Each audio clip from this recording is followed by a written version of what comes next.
Now welcome to another edition of News from Naboo with Thor's Lightning Takes. And let's get right to the news. Now we're going to start out with a little bit of Ahsoka for everybody, because we're starving for Ahsoka news, honestly. It's less than 3 weeks away. What are you talking about? It's so close, and yet Just keep going. I feel like we don't know anything about the show. Well, we know Ahsoka's in it. Yeah, that's the tip of the iceberg, I would assume, to the show. Maybe. I hope so. Maybe that's just all it is. It's just Ahsoka running around doing... What if it's Ahsoka's Secret stuff. Invasion? Don't. Where the director has no. come out now and says that they don't care if you like the show or not. I could tell that when I was watching it. They Ryan Johnson everybody. Yeah. Your Snoke theory sucks, and I don't care if you liked it. I'm sick and tired of these mother effing Snoke theories in my mother effing movies. Or something. I don't know. Little snakes on a plane. I know. I think everybody knows. Even those who haven't seen the movie know. That's true.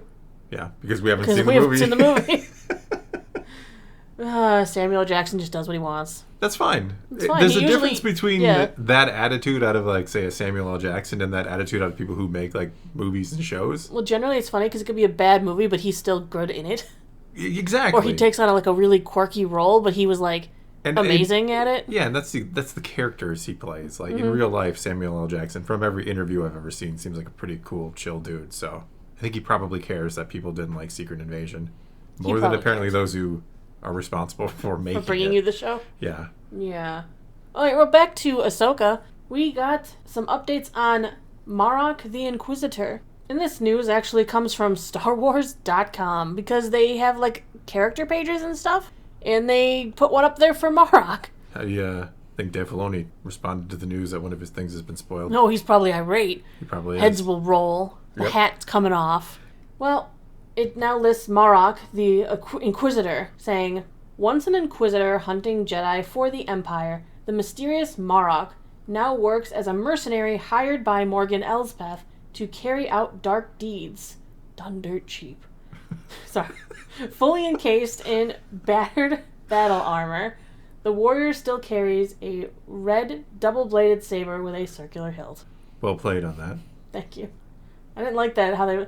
Battered battle armor. Say that 3 times fast. I don't want to try. So somehow, they still have not told us how he managed to escape whatever fate befell all the rest of the Inquisitors. Does that just mean he's better than the other ones? But he wasn't numbered, so I don't know. Maybe if you get numbered, that means you're, not good. Ooh. They're ranking you, but he was unrankable. He was so good. I think I get annoyed with the Inquisitor system because some of them have names and some of them don't. Some Riva had a name and a number. Some have numbers, but no names, right? Most of them have numbers and no names. Yeah. Because, in the new book, yes, the new ones have names, but, Riva had a name. Then there was fifth brother and fourth sister. We got the... Second sister has a name. She has a name. Seventh sister doesn't have a name. No name, yeah. No, I think ninth had a name. Ninth has a name. So somehow this Inquisitor made it through... Didn't die to a Jedi along the way. Made it through the whole Empire. Made it through the war. The Civil War. Yep. Made it through the post-game. Surviving into the New Republic era, years, still wearing their Inquisitor outfit, mind you. It probably smells great in there. Just so that Morgan Elsbeth could hire them to carry on the Empire's work. Didn't say Empire's work. No, her work. He's a mercenary for hire. He's a mercenary for hire, dressed as an Inquisitor, because everyone's okay with that, I guess. Well, not everybody knew about people don't even know about the Jedi in this time period, apparently, so what's the harm in dressing up like an Inquisitor? And carrying a red lightsaber around? Yeah. Why not? I think that there's plenty of problems. I think when people see the red lightsaber, they might associate it with the Darth Vader. Who? I don't know him either. He's forgotten, too. No, I do not like this description because it just... No.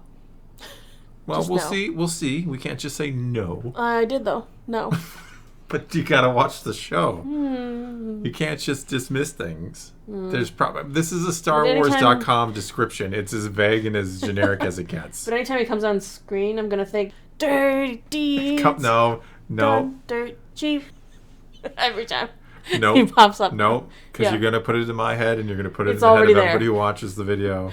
His lightsaber's just spinning to the beat. Oh, jeez. Nope. Yep. Moving on. I think we got more news. We do. We have a little more news, but it's less reliable. So it's a rumor. Mm-hmm. Yeah. We found a story on the Bespin Bullet.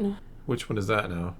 I don't know. They're one of the rumor mills. Is it the rumor mill? It's one of them. Which one is the one that's like the podcast for one of the magazines? That's... Oh, my goodness. That one is not this. Isn't this that is, the Dagobah Dispatch or yes, something? Yes, the Dagobah Dispatch is from the Hollywood Reporter. They both have come from something. The Empire Strikes Back. I don't know. But this comes from the Bespin Bullet, so it's more of a rumor type thing. Okay. Talking about the release window of the Acolyte. Well, isn't that going to be dependent on striking and... Well, they're supposed to be done. Well, sure, but we've seen...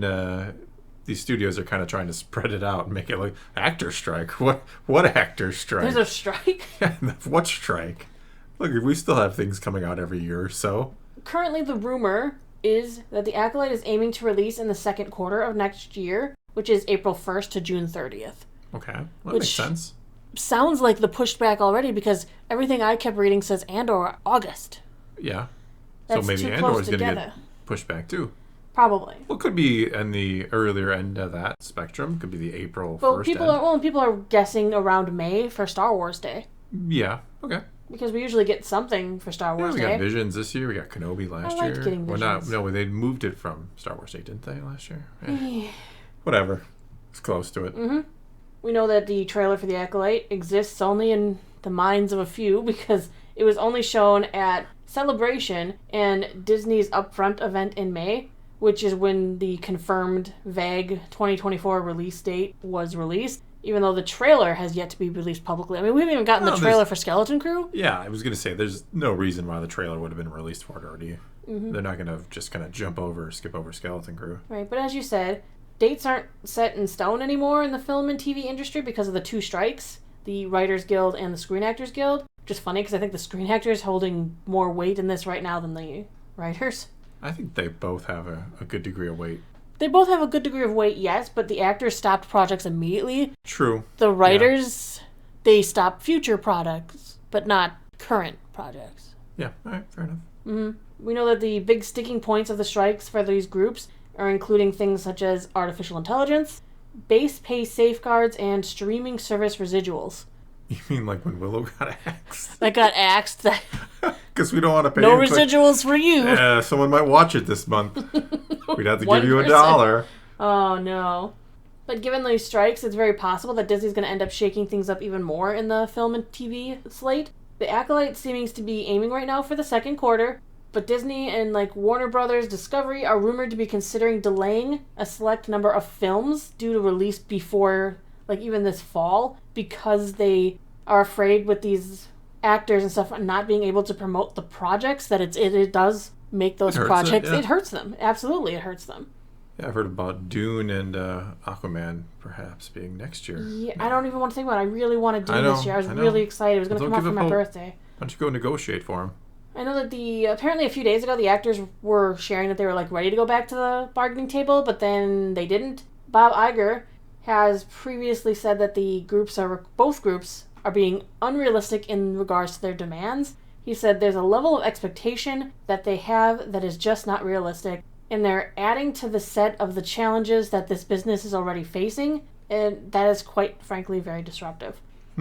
Well, he's not wrong though in the fact that movies in general aren't making money. So how do we keep paying out when we're not getting in either? Could we examine the reason why they're not making money, perhaps? I know, we have to go deeper into the problem. Is it the act? I mean, I don't want to... I don't know. I don't know the details. I've admitted before, I don't know the details. But if your films aren't making money, I don't necessarily believe that is the actor's problem. That might be the fault of the writers. Well, it's also the problems of the studios who are not fixing said problems before they release them. It could be that you're making movies and shows that people don't want to watch. So we have to go back to the drawing board and figure out what is wrong with what we're producing. Right. There's a lot of stages involved. Yeah.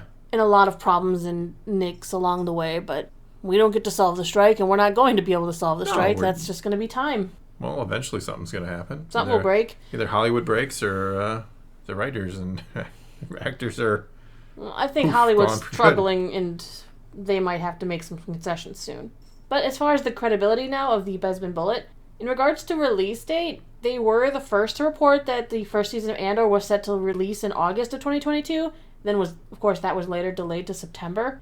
And back in March, they were the first to share that Skeleton Crew was looking to release around the November-December mark, which was later kind of confirmed when Jahiel White, who's going to be on it, was at that hockey game, and he's like, yeah, November. Yep. So there was an expectation for November. Did but with I the do strike that? going on, they could very well push Skeleton back some as well because they have to have content for the longer period of time, or Disney Plus will lose subscribers. But it's going to lose subscribers anyway. Like, if there's a big, long gap, I'm just going to unsubscribe. It's a lose-lose. We've got I don't Loki care. in there too, though.